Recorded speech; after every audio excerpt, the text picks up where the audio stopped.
Mental health.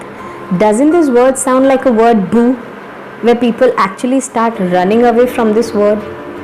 People royally ignore talking about it. There's always a hush hush. There's always a silence when this word mental health pops out.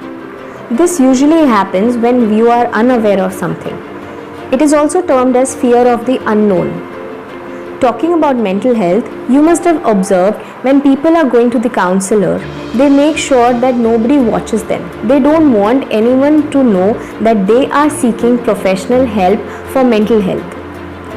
Why this stigma? Don't we go and visit to a doctor when we have fever, cough or cold? Just because it is physically visible, we are comfortable talking about it? I am so glad that today we have got this platform to discuss about mental health awareness. The more people are aware about it, the more comfortable they will feel to come forward and speak about it. Let's understand what mental health is.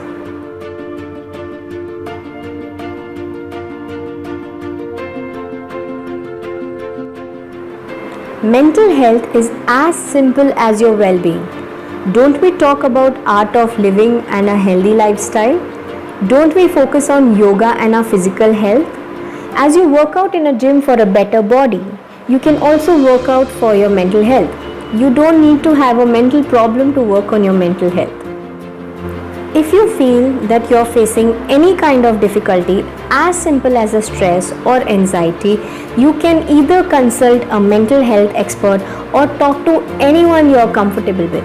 It can be your better half, your friends, your colleagues, your siblings, parents or your children, anyone. But actually, this is what the problem is. Time. We don't have time to talk to anyone. We are all so busy running.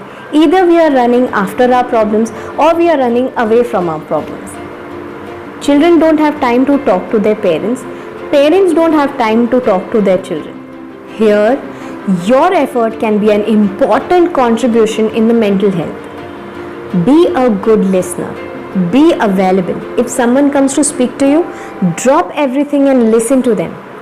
Listen to them in a non-judgmental space. Make an eye contact while you're listening. Listen to just listen. Do not listen to speak. I think we all need to slow down in this so-called race. Once in a while, we need to pause. Acknowledge what you're going through. Check your stress, anxiety and mood graph. If your graph goes this way, it's okay. Everyone has ups and downs in their life. But if your graph is this way, you need to think about it. You need to do something about it. Do not pent up your emotions. It is very important to release it. Reach out to someone. If you feel that you don't want to discuss your problems with anyone, then self-help is the best help. Start writing a journal. Write about all the good and bad experiences that you had. If you don't want to write, you can at least record it somewhere. As a part of your daily routine, start a 10-minute meditation every day. Start visualizing. Visualize your goals once a day. If you feel tired, think about your best holiday destination or think about the best that you can. In case of stress, breathe in hope, breathe out negativity. Follow mindfulness. Make a conscious effort to stay in the present. Keep bringing your mind, which is wandering in the past or in the future, right back in the present. Give some time for artwork. It is like a stress buster. You are your own responsibility, but are you really taking care of yourself? It is important in that 24 hours you give some time to yourself, which is known as your me time. Include me time in your schedule. Too much of everything is bad. Even work, even relax.